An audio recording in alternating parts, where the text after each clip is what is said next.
Hello, welcome to Recapping with Delora and Ashley.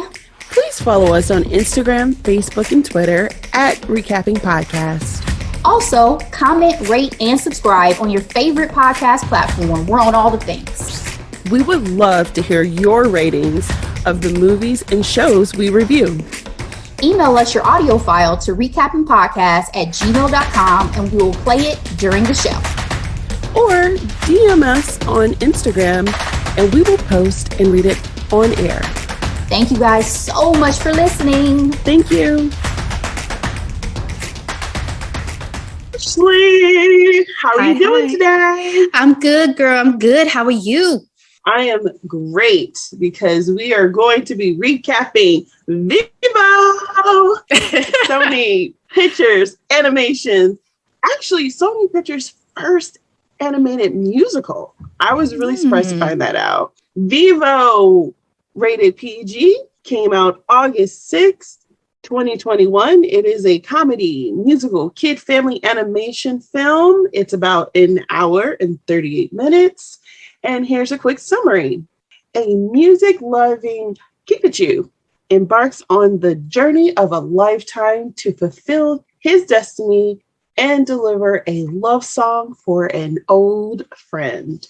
This film, Ashley, stars Lin-Manuel Miranda as Vivo, Zoe Saldana as Rosa, Juan DeMarcos Gonzalez as Andreas, Brian Tyree Henry, aka Paperboy from the ATL show, as Dan Carino. We have Michael Rooker as Luchador. You might know him from Guardians of the Galaxy and The Walking Dead. Cole Byer as Valentina.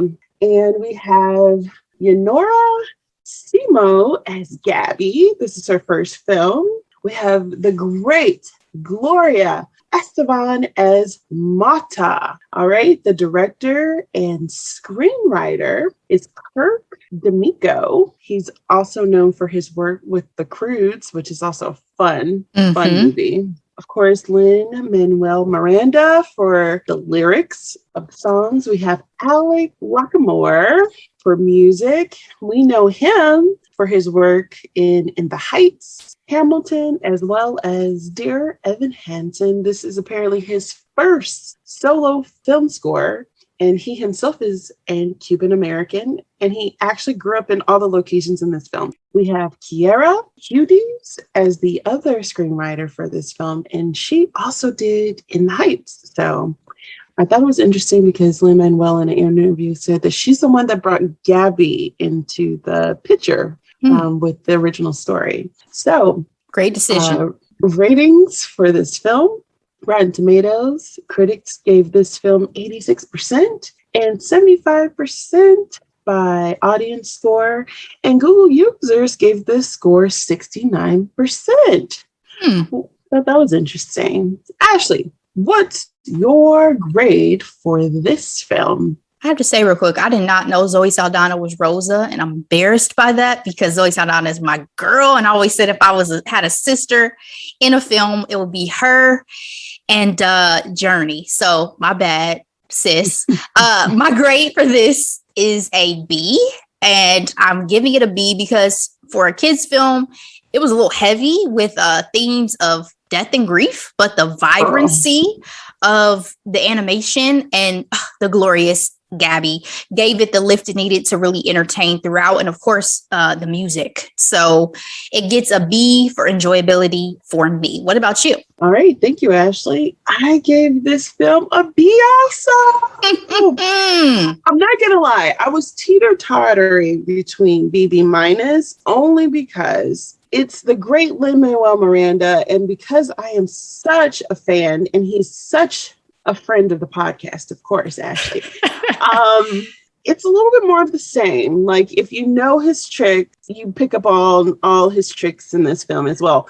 I'm glad you said that. Let me say real quick, because I thought it was just me. I was like, am I just getting too familiar with his work that now I know how he writes and I know how he puts together a song? Like his cadence and his rhythm are very similar across the board. Inconsistent. Yes. Okay. Yes.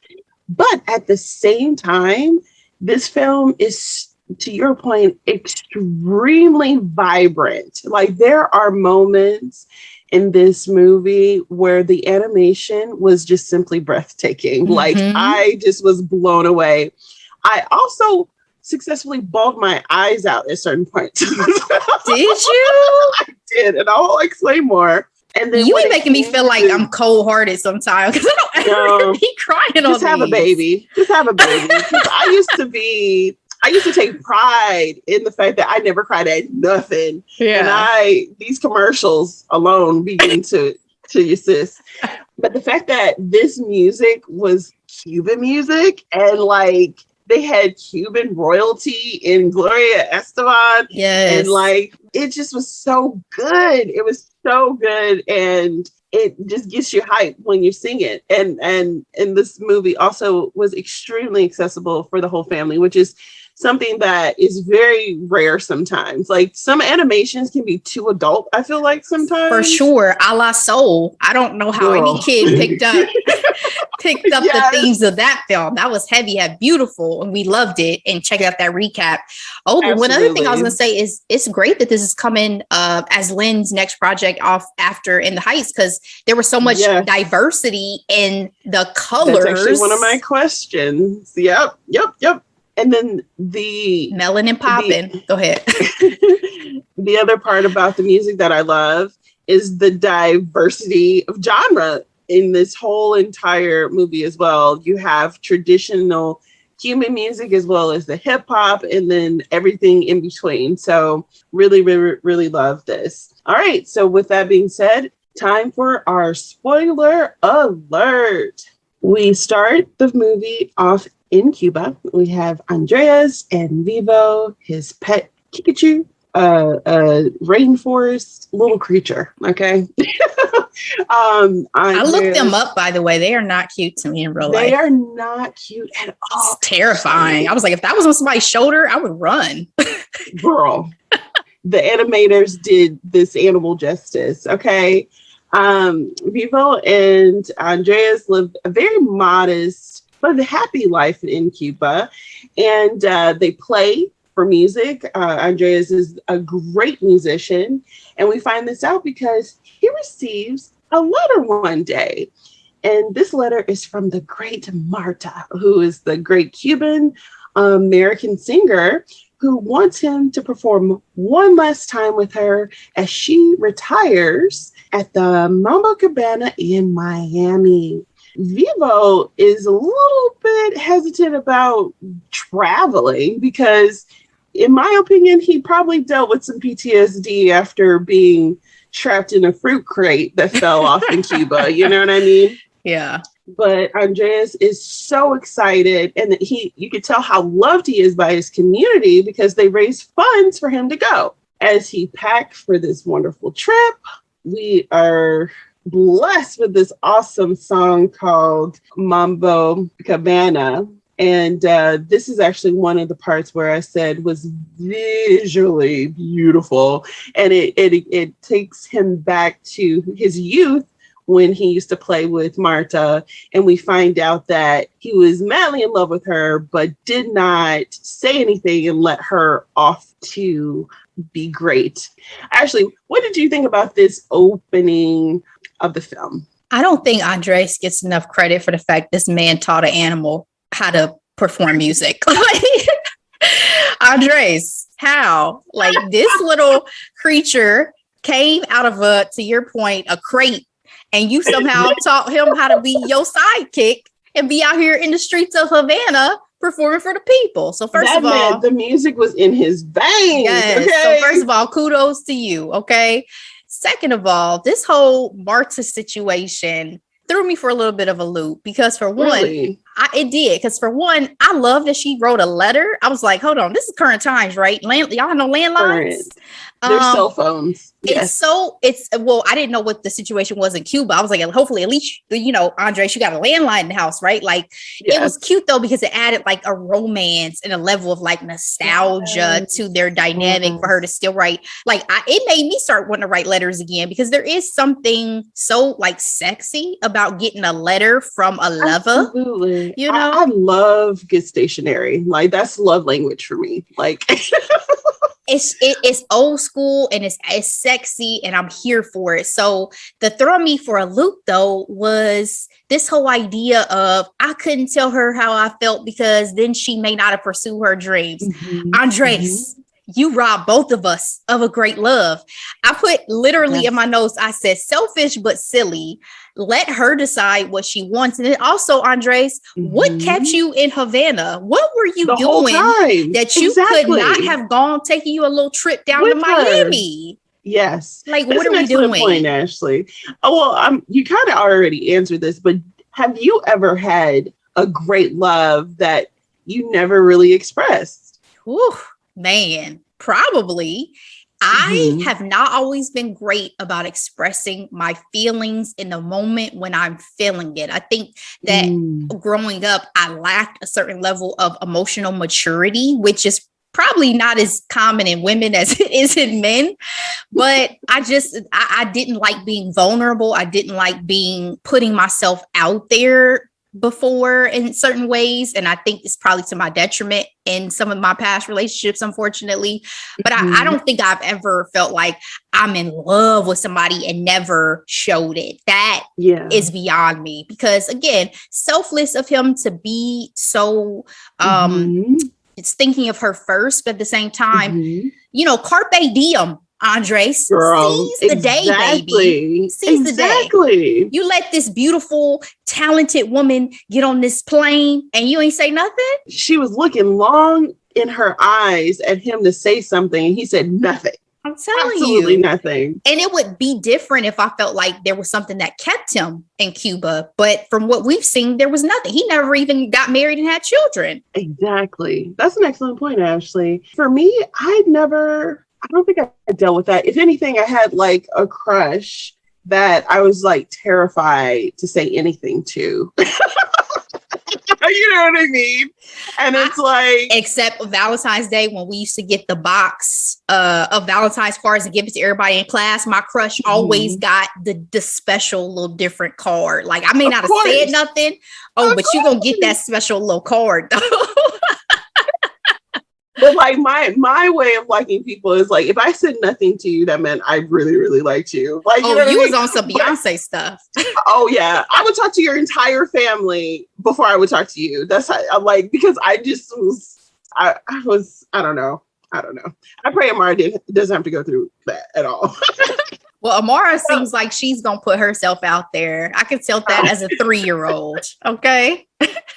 Hopefully. So again, we have the vibrancy of Mamo Cabana. I wrote down the lyric, "It's not too late," right? So he feels like this is his second chance to give this song that he actually wrote for Marta when she left. He said that he put all his love and all his sadness in this song, and he wants to present this to her. As I mentioned before, Vivo is just not having it. He's like, Miami, we go 2 blocks to where we need to go to on a daily basis, okay? He was a keep it you with attitude, okay? Absolutely. And mind you, they speak different languages, okay? So he speaks animal talk. We understand him because of this story. But yeah, his communication with Andres was always so funny. And Gabby, but we'll get to that.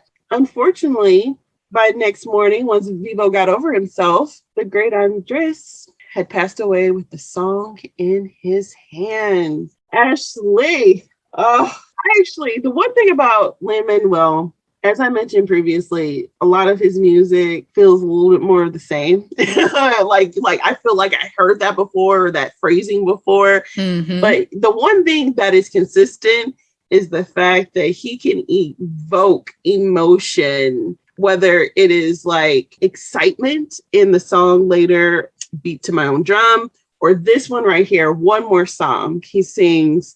So in this song, you were literally on a journey with Vivo in him deciding what he should do, right? He's mourning the death of his best friend, or the only friend and family he knew. But then he realized he has one more song to show Andrea's life and legacy and love to live on. And so he decided that he's going to take this to Marta. That'll be his big journey. And some of the lyrics in this song that I absolutely loved is, if you live on, it's through music. And he's like, I'm going to sing louder than my fear. And I just think these are great themes, especially the latter, for young kids to pick up when it comes to, you know, still moving forward, even when they're afraid. But in the morning within the community, Andrea's great niece and her mother comes and gather his things. Mm-hmm. And we are introduced to the great Gabby. Love her. Gabby right away is fascinated with this little mammal, right? Vevo. And she wants him to get in her bag. And he's just like, who are you? And he wants nothing to do with stranger danger. Absolutely. But he realized the only way he's going to make it in time for Marta's last show is to go ahead and hitch a ride with Gabby and her mom. What were your first impressions of Gabby and her mom? I was still in mourning. So my first watch, I had to kind of get over the fact that y'all have killed a main character in the first act of the first 20 minutes of the whole film. So I was still just kind of trying to get my bearings. I'm like, damn, you know, I'm up here rooting for this rekindling of love. It's never too late. And now we're at a memorial service. You know what I mean? So yeah. I appreciated the fact that Gabby brought this vibrancy, this energy immediately with the purple hair and just being so bubbly and so beautiful. I loved her. And I think the dynamic between her and Vevo was established very early of like, I don't want anything to do with you, but I may end up needing you to achieve my purpose because I'm just an animal and you're a human, even though you're a child. So it was just like this funny, like tag team relationship that I was enjoying just immediately off jump, because again, Vevo has such a low attitude about him and he has such a low personality that it seems like it's hard to, I was thinking for a minute, like it must have taken Andres a little bit for Vevo to warm up to him, because he don't really take to people like that. He don't really take to change like that, I guess is one of the things about him. He didn't want to change. Yes. So that's a great point, Ashley. I immediately picked up on the odd couple theme, right? With Gabby and Vevo, and how he was like reluctant in so many moments within this film when interacting with her. But we then are taken to Key West, Florida, your territory, Ashley. Come on down. I still haven't been to Key West though, but I'm gonna make it. Yes, I haven't been either. We see Gabby is just, like you mentioned before, very lively. Her mom wants her to participate in the Girl Scout equivalent of the Sand Dollars, which required selling cookies and wearing a uniform. But it was so funny because Gabby's like, no, why would I want to sell cookies and talk about the Everglades? Like, I'm me. And we are then... she created a video, Dolores. She created a breakup video for this deal. She said, I made them into zombie clowns, had me rolling. I was like, this little girl, oh my gosh. Well, I just said kids are really that creative, right? In real life, they probably would have created a TikTok or something that would have went freaking viral, but it was so cute. Yes. And, you know, Gabby quickly realized that Vevo is with her. And were you worried for Vevo's life? Because I was during this transport. Were you? Oh. I actually was not. I was not. That's so funny because I have concerns later on in this film, but no, that was not one of them. Vevo got zipped into luggage. I said, can he breathe? Like, what is happening? He had the little hole. But I couldn't see that at first. So I was like, well, thank God there was holes. I said, if Vevo had died too, this would have been the darkest children's film I've ever seen. Ever. But speaking of death, Ashley, Vevo makes his way to Gabby's room and there's an entire pet cemetery. I was rolling. He was like, yo, you know, she was so excited to have him. And he was like, yeah, no. It was hilarious too because she shut it so fast. She was like, "That's what she call it, my petting zoo." Well, it was petting zoo. Right. And then comes one of my favorite songs in the film. Actually, my absolute favorite. My own drum. Again, speaking to the brilliance of Lin-Manuel Miranda, I'm sure he gets his ass kissed very often, but being a MacArthur genius and a Peabody winner and literally almost one award away from being an EGOT. But anyway, he's so witty. I do appreciate his wit and the lyricism of his songs. When she said, "I'm a wow in a world full of ho-hum," I was just like, oh my God. It's a full bop. It's a full bop. I love her individualism of herself. Like she does not make herself small. She does not, she's never ashamed of herself. Like she is absolutely herself. She's like, I've always been a me, not an us. Okay, Ashley. So self-possessed. In the kitchen, back when she was talking to her mom was like, if you don't start bonding with some kids, you're going to be lonely. She was like, meh.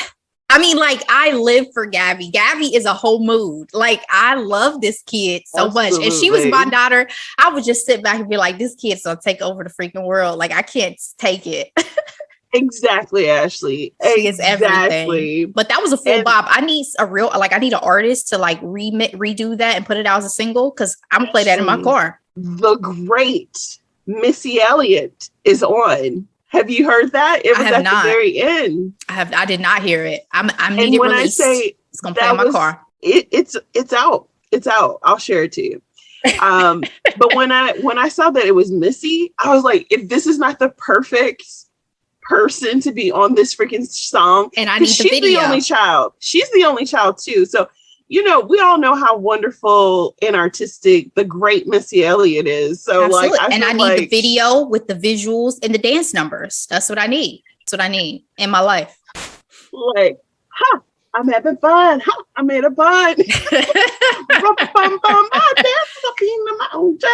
was a full bop. A full bop. Blah, blah, blah. And the fact that the animals that I referred to earlier rose from the dead while she was badly playing that instrument, the recorder.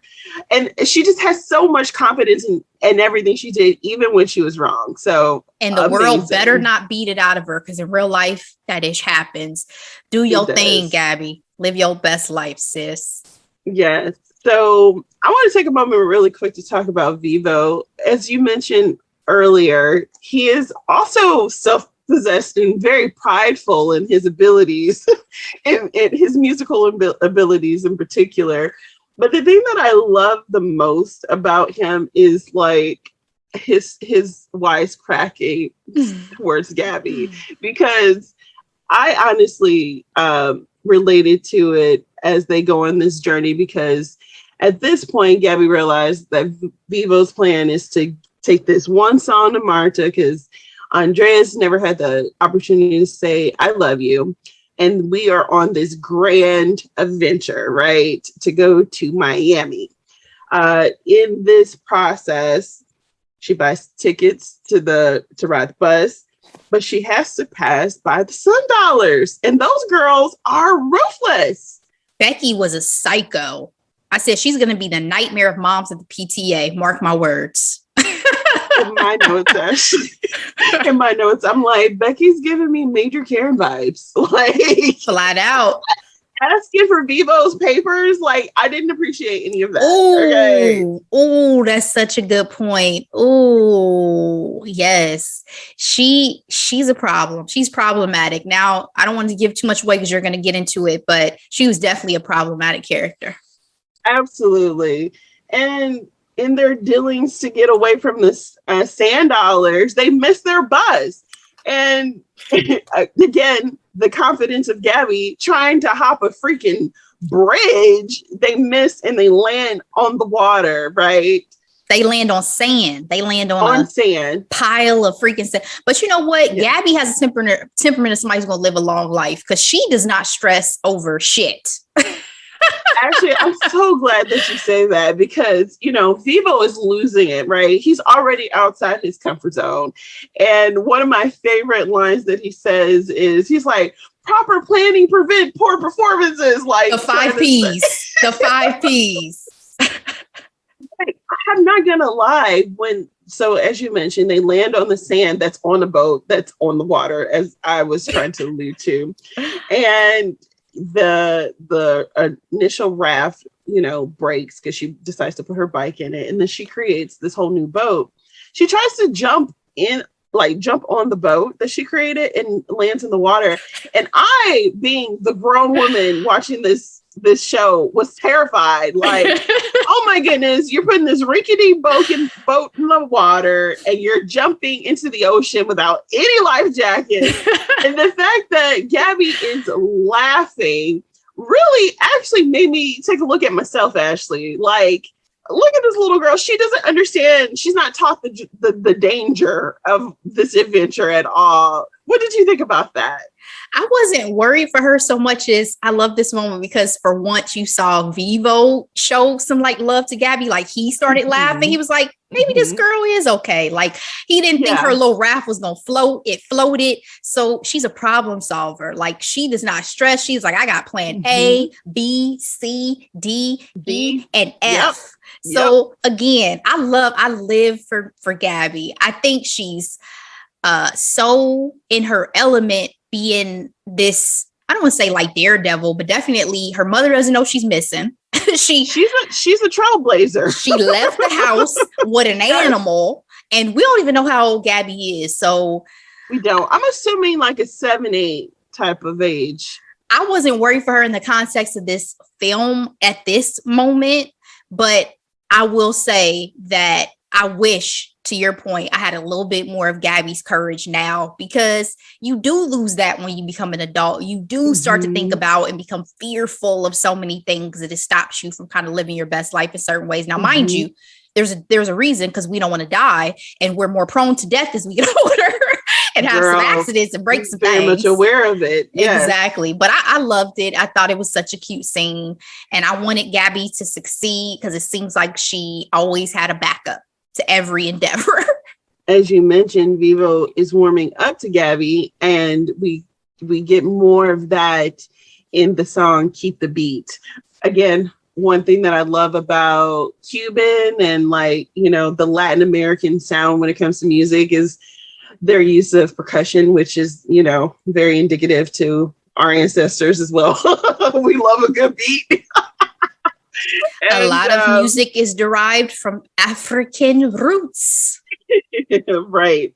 Oh, so let's go ahead and turn the conversation to that, Ashley. So as you mentioned, I actually have this as a question. How does this film compare to In the Height in terms of representation, in your opinion? Definitely a better spectrum in terms of showing Afro, Latina, and Latino characters. You even had Andres, the main character. He was Afro Latino. And the reflection and the diversity, I could see it within the neighborhood there in Cuba. I could see it when they went to Miami. I could see it in the vibrancy and elements that they incorporated into a lot of things. So I think he, in my opinion, and I'm not a Hispanic, Latino, or Latina person, I think he hit the mark this time. And I hope that the community feels the same. Because again, that's why I said I think it's so great that this is coming on the heels of that, because it gives him an opportunity to show hey, listen, I know that there is diversity amongst our people, and I'm here to celebrate it and uplift it. So I thought it was beautiful. What did you think? Yeah, I definitely noticed it in this film, not only when it came to the beautiful skin tones, but body diversity as well, because that was a complaint in the Heights as well. Because, I mean, we've had this conversation off mic, but there's a lot of body diversity in Black and Latino communities, you know what I mean? Oh, yeah. And I just find it interesting because In the Heights was supposed to come out last year. So Lin-Manuel is, what he's going to do is get paid, right? And he's going to have a project, waiting to come out. And what I find interesting is that technically In the Heights was supposed to come out last year anyway. And then this movie was supposed to come out. So the fact that they're both coming out, both, you know, heavily influenced in the Latinx community umbrella, I just find it very interesting because I feel like I think he's aware. I never doubted that with him. I think he probably missed the mark within the Heights in terms of more proactive. Yeah. Again, I do feel like the cast and performances in the Heights were phenomenal. They were. Please take a listen to our recap of that as well. But I feel like, you know, it was a missed opportunity, but I have faith in him. Like I said, he was just... I do too. I mean, for me, I never shunned him for anything. I think the abilities that he's had to open doors and provide opportunities for diversity, even going back to Hamilton. I mean, yes, he has definitely shown that he embraces and loves and wants to propel forward those of diverse backgrounds and races within his production. So it's unfortunate that In the Heights got that criticism because it was Lin-Manuel Miranda, but it's not like you can negate those complaints. If that's how that community feels, then that's how they feel. But once Sunny Hostin tells me that she loved Vevo, then I will know exactly because Sunny Hostin is my pulse. Sunny Hostin is my pulse on the community. Our favorite Afro-Latina. Another person who can be my family member in a film because I just love her so much. Absolutely. We stand. Okay. Yes. Sunny Hostin for sure. My other question with In the Heights, how does this project compare to In the Heights overall for you? Definitely different in terms of audience, right? But I think I hadn't even thought about it just because they are so different. You know what I mean? I think for me, Vevo is one that I could see myself watching repetitively, whereas In the Heights, I kind of think is maybe a one and done project. And that's not because I didn't enjoy it, but it's because of the length, which I talked about in our recap. And also because the stories are just so different, right? Like, I feel like because this animation, the stories are just, it can be so much more vibrant and it can kind of be background noise to me and I don't have to worry about missing things or, you know, any of that stuff. It's a kid's film. So it hits you different than a real life musical. But I mean, a comparable in terms of, I think my grades for them and my enjoyability, I just think Vevo will be one that I'll tune into a few more times. After the wonderful song, Keep the Beat, there's a storm. It's a storm that happens, and it's always a possibility when you're on the water. In the freaking Everglades. Exactly. Now I'm worried for their lives. Now I'm worried. This child and this small mammal, honey bear in particular, they're separated, Ashley. And honestly, this is where I'm freaking out for both of their safety as well, right? Vevo is introduced to Paperboy, and he is in love with, it's apparently mating season for these birds, and he's in love with the great Valentina, but he doesn't know what to do. We find that Vevo realized, like, hey, you got to speak up if you're in love with somebody because you don't want them to literally fly away, right? And so he's also probably speaking Andre's experience, right? Because he's seen. That's what I'm referring to. Yes. Yep. He's seen what happens, the error of those ways. Because you may never get a chance to say them, right? So Vevo that just gave me butterflies for some reason. Seize the day, people. If you love somebody, tell them. Okay, go ahead. I don't know. Sorry. Especially in a freaking pandemic. Vevo becomes a matchmaker, Ashley. And the agreement was that Dorico was going to help Vevo find his friend Gabby. But, you know, they are so in love and they go into this song, Love's Gonna Pick You Up, which is literally the funniest song of this movie, because I don't know if you picked it up. It's like, love's gonna pick you up and kick you down. It's just so funny. I fell asleep on this scene, so I never could catch the full scene for some reason. I don't know if it's because it's kind of like the middle of the movie, but it's the one scene I kept tuning out to. So I saw it, I appreciated it, I thought it was so cute, but I was like, look at this fickle ass bird making promises it's not gonna keep. They're not keeping them. And so Vevo is all alone again, and he encounters a freaking snake, Ashley. The snake apparently only likes things quiet. he narrowly outruns this friggin' snake, right? That freaked me out so bad the first time I watched it. I picked my feet up off the floor. I was sitting at my table, and when that snake come on, my legs jumped up so fast. I hate snakes. I hate snakes. And we have them here. Ones. My brother just had one in his house. Like, I'm not kidding. Not that large though, right? Not that large. But what's funny is they said this snake was a python. I said, that has to be a freaking anaconda. How is that a python? That's what it definitely looked like, Ashley. I agree. It was definitely an anaconda. Terrifying. So let's cut to Gabby. Gabby is lost in the Everglades, and who does she find? The freaking sand dollars, because old girl got her dad's boat. This is where, as an adult, I'm watching this movie, like, where are your parents? Exactly. Seriously. And Becky, being a borderline bully, is like, hey, I got this song, but you need to find this Kikachu because we need to take care of him because you're not doing a good job. Fully inserting herself in this conversation. Conversation. It's like, this was none of your business to begin with. But is she not Reese Witherspoon from Little Fires Everywhere? I'm just saying. Why did she look exactly like Reese Witherspoon, by the way? But no, the actress who voiced Becky is Katie Lowes. She's from TGIT, Scandal in particular. Okay. So the snake finds its way to the girls, and the girls are running for their freaking life. Oh, I mentioned that Vevo narrowly escaped. It's because his fickle bird friend zoomed in and caught him. So they were able to get away. Yes, soundly. And Vevo was able to get the bird's eye view he needed to search for his friend Gabby. I see what you did there. Bird's eye view. I see what you did there. I try to slide them in every once in a while. I caught it today. Our last recap, I didn't catch the WAP reference. It took me a minute, but I caught it today.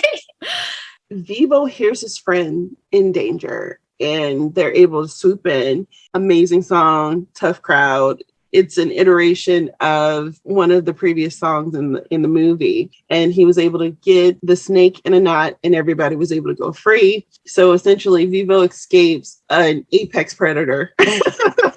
Where was the alligators? Like, I was just waiting on so many things to try to come kill them. In the tussle with this great snake, the song is destroyed in the water. Tragedy. Now, this part, I was really sad. The first time I saw this, I was like, this is really sad. Yeah.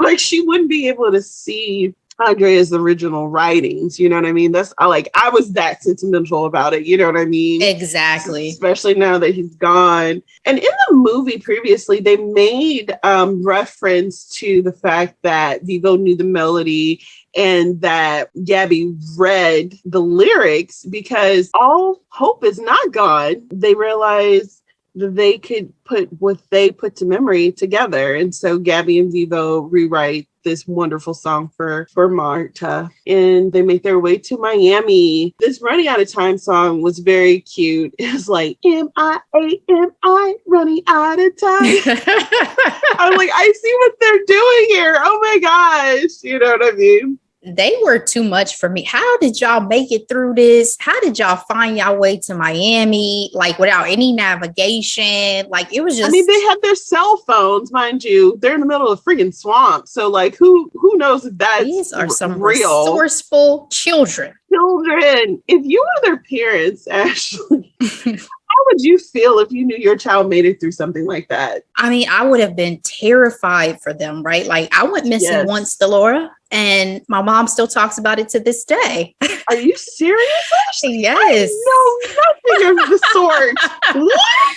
It was totally accidental, right? I was 3. I was even younger than these kids. And so I'm 3. My brother's 2 years older than me. My brother was 5. We were outside playing.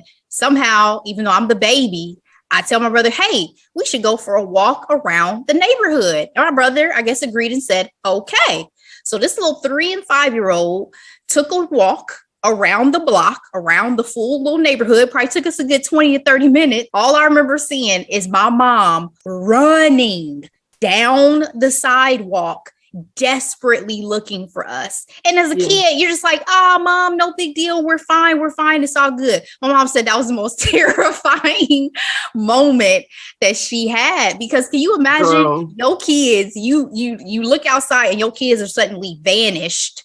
And thankfully, it's not the era that it is today, where I think parents had all the crazy things that they could have today running through their minds. But for sure, that would panic you. So if my kids, like, mind you, we left and walked around the neighborhood. If my kid left the house, thought that they had caught a bus, they ended up on a makeshift raft going through the freaking Everglades. My kid may never leave the house again until they're 18 years old. Like, I would be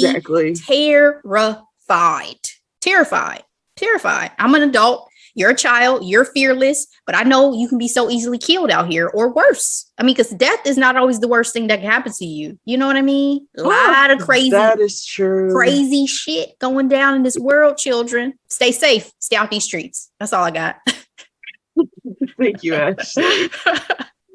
So Vevo and Gabby make it to the Mambo Cabana. Literally showtime. In this time, though, Marta is actively looking for Andreas. She is given the word shortly before it's time for her to go on stage that he has passed on. And she's visited by his honey bear, which is something that kind of cracks me up. She's like, oh, Vevo, what is this? Like, such an animated. Exactly. Because in real life, if you see this damn animal sitting here when you turn your head, you're going to scream and run out the room. Guys, look up a Kikachu. It's terrifying. It is a member of the raccoon family. No. They're ugly. No. There's nothing cute or cuddly about them, frankly. They made that look like an adorable stuffed animal. That is not reality. Absolutely. Absolutely. But she gets the song, Ashley, and the great Gloria Estefan sings Inside Your Heart. Fun fact, there's already speculation, specifically from Variety, that thinks that this song could be in the running for Best Original Song at the Academy Awards. Oh, it's going to win in that case.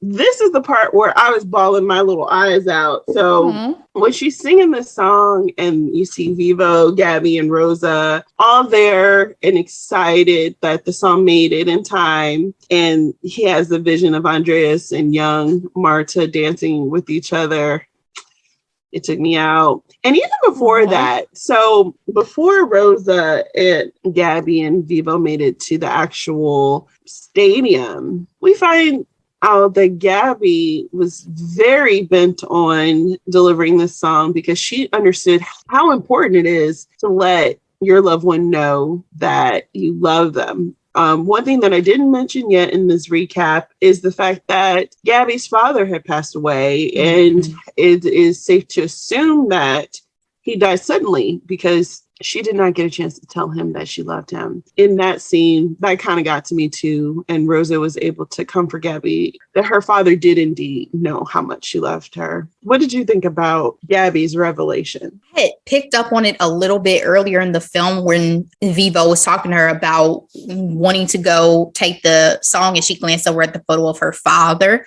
But it was a very emotional bonding moment to me, more so between her and her mother, because I had felt a sense of like tension between her and her mother throughout the whole film, and her wanting Gabby to conform and be somebody Gabby's not. So I think this just gave a better understanding to their relationship and a bonding moment that I thought was beautiful, because you can kind of tell that she was probably a little bit closer to her dad, or had, more in common with her dad. And you could tell that her mom was using the tools that she understood for little girls her age to do. She's like, when she was trying to convince her to wear the uniform, she's like, wear the uniform. It'll be fun. You'll look cute. You'll take pictures. You know what I mean? Like, she's going off of what she understood, Or also what she likes. Like, some parents, they have that idea of what their children are going to be like and hope that they have in common with, and kids come out with their own individual identity. Absolutely. So you may want to go get a manicure and pedicure. Your daughter does not want to go do that. So exactly, that would break my heart. But yeah, have to embrace the individuality of your children. So yeah, I loved it for that. I loved it for the understanding between mother and daughter in that moment. It's beautiful. And also, it reminded us Gabby is a kid. Like, this is the first moment that Gabby has shown any weakness, any sadness, vulnerability. Sure. She's been so upbeat and wonderful throughout the whole film.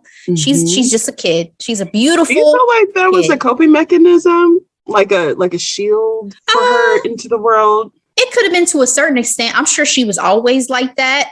I don't think that this was a stark difference in how she was before her father passed away. But I know people like that who are able to put on that face and always be happy and do what they need to do.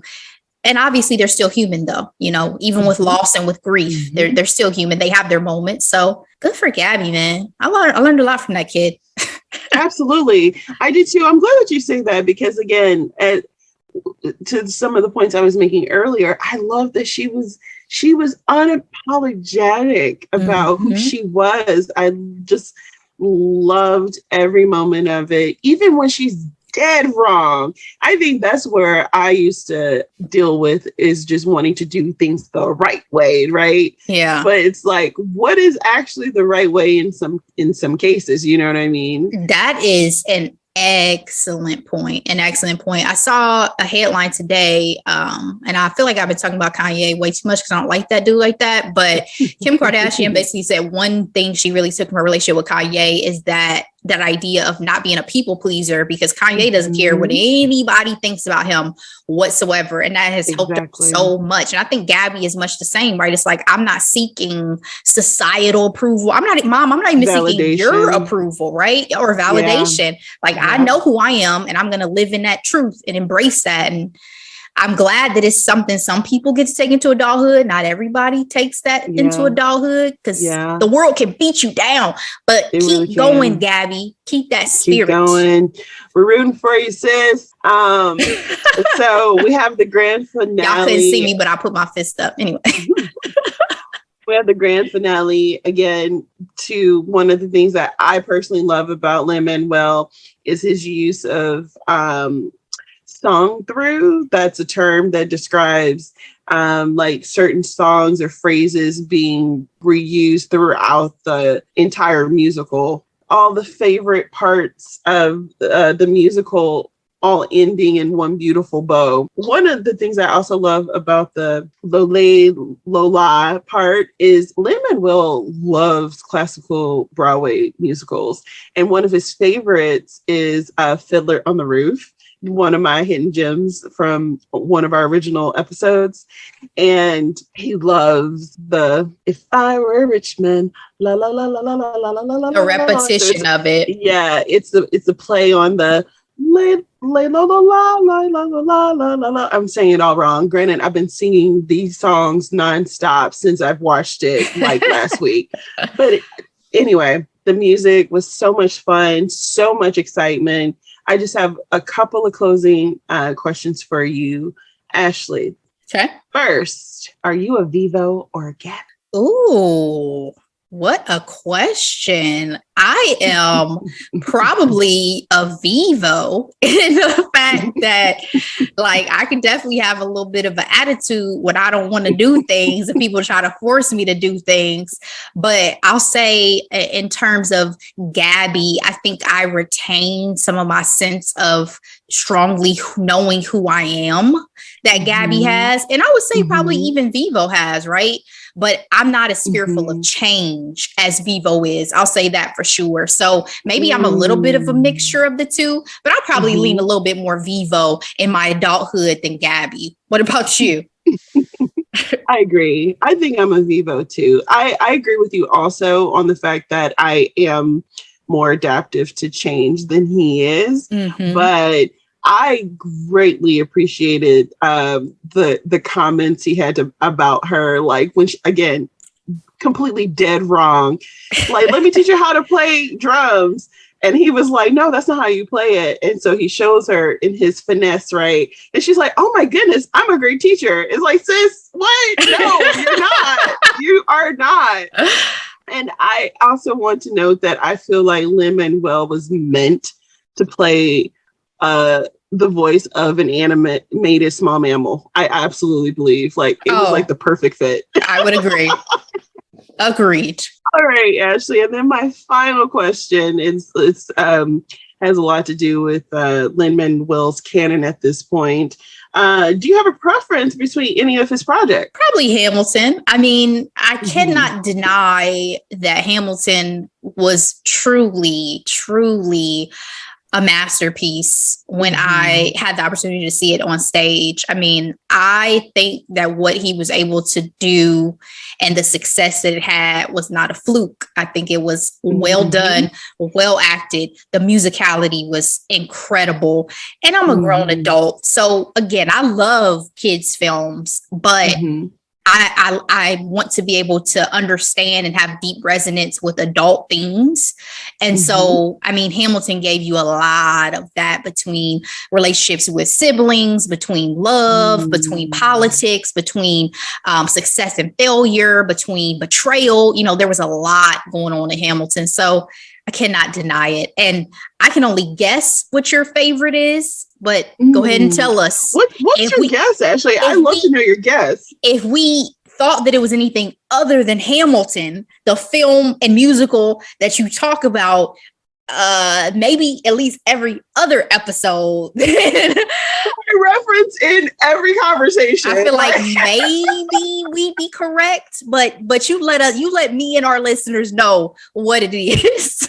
Oh, Ashley. Okay. You know, Hamilton is one heck of an introduction, right? To someone, right? So yes, Hamilton is up there. And I have to admit, I've enjoyed all of his projects so far. I'm referring specifically to the ones where he was heavily, handed, Hamilton, In the Heights, and now Vevo. I think the only problem with Vevo is, again, because I have grown familiar with his work, you kind of literally, there are moments where I'm singing one of his songs and I'm like, okay, this reminds me of this song from In the Heights.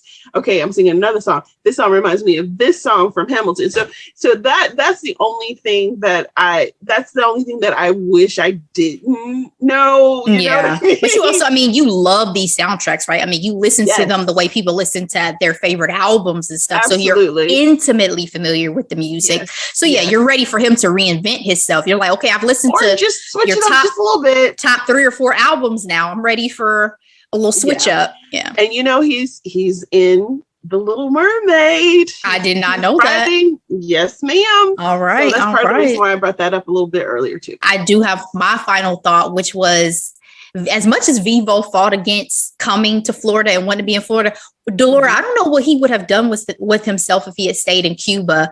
At the end, I love the fact that he has family, right? Yes. And it's still Andres' family. So I felt happy that he was going to be taken care of and loved. And that's my last point. I'm done. Beautiful. We're about to make Delora cry on the pod for the first time.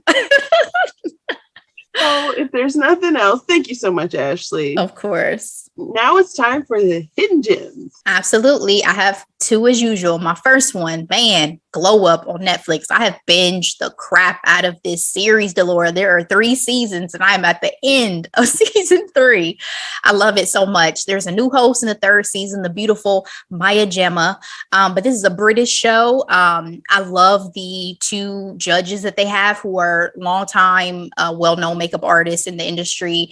But it also, just for me personally, really made me want to play more and be more experimental with makeup. I'm not a big makeup person. I do the bare basics of some concealer, some tinted moisturizer, maybe a little eyeshadow, lipstick, a mascara. But girl, I was like, I may have to buy some things. I may have to play with some things. So it's just deepened my appreciation for the art form, and what some of these makeup artists can create is amazing. So that is Glow Up, 3 seasons on Netflix. My second hidden gem, Summer of Soul on Hulu. My brother must have talked to me about this at least 5 times, and I finally checked out the documentary. It is directed by Questlove, and the film shows scenes of the Harlem Cultural Festival of 1969. This had previously never been televised. Artists such as Stevie Wonder, my girl Nina Simone, B.B. King, David Ruffin, and Gladys Knight all performed, and it went on at the same time as Woodstock, yet I had never heard about it. It was an erasure of Black history, which we know happens way too often.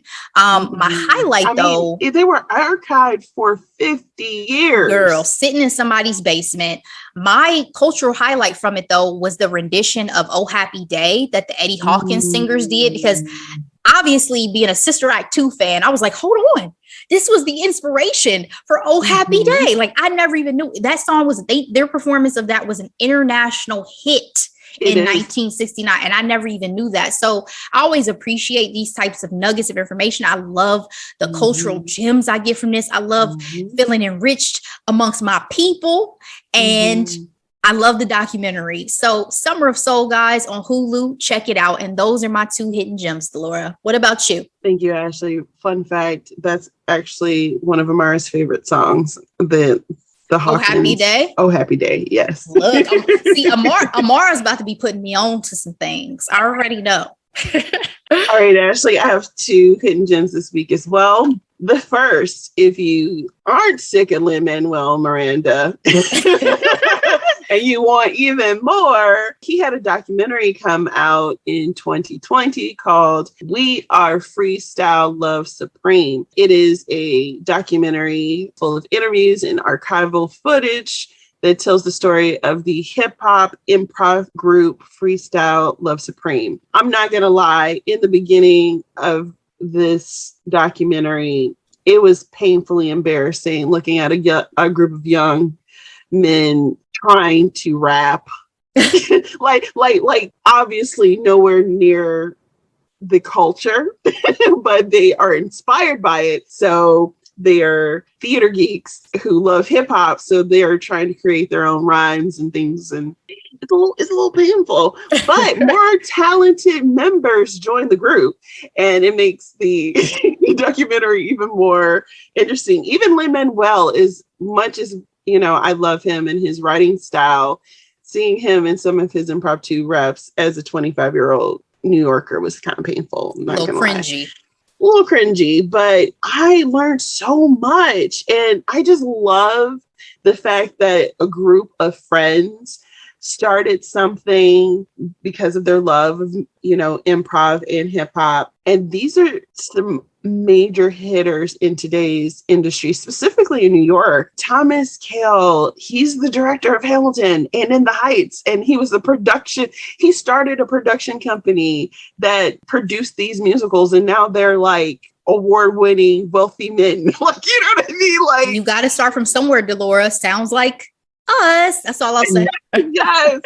We got to stick together. And that's the one thing I will also give Lin-Manuel. I found out that they did add a woman to this group because it was a group of men originally, and it's grown and expanded. Christopher Jackson, aka George Washington, was originally part of the group. Even Daveed Diggs, he wasn't in the documentary, but I later found out that he was part of the group. Again, small group of guys who had a love for something, and they worked together, and they were able to stick together and build some really monumental projects that has affected the culture. You know what I mean? And I was mentioning the young lady that they add. Her name is Anissa. She's actually the singing voice for Valentina in Vivo. So he's really big on keeping his crew the tight. Circle tight. Yeah. So that's my first hidden gem. And my second hidden gem is an Instagram account called the Afro Latin Diaspora. It is an account. It has about 92,000 followers, and it was informational for me. So I found this account actually during my research for In the Heights to get the Afro-Latina perspective of, you know, feeling in some ways shut out of such a major project. And they really play up, you know, highlighting Afro-Latinas and Latinos across the diaspora. So they highlighted the beautiful gymnast that won silver during the Olympics. They highlighted a lot of musicians, and they actually kind of play into the struggles of identity that I, being African-American, never had this issue. So It's like,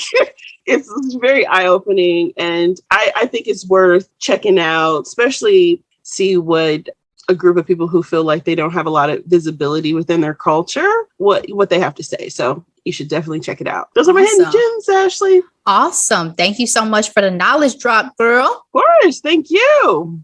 We have another episode dropping on Thursday. Hot topics, headlines, talking a little ish. Can't wait for you guys to check it out. Delora, that's all I got, girl. Love you so much. Love you too. Thank you so much, everyone, for listening. Bye.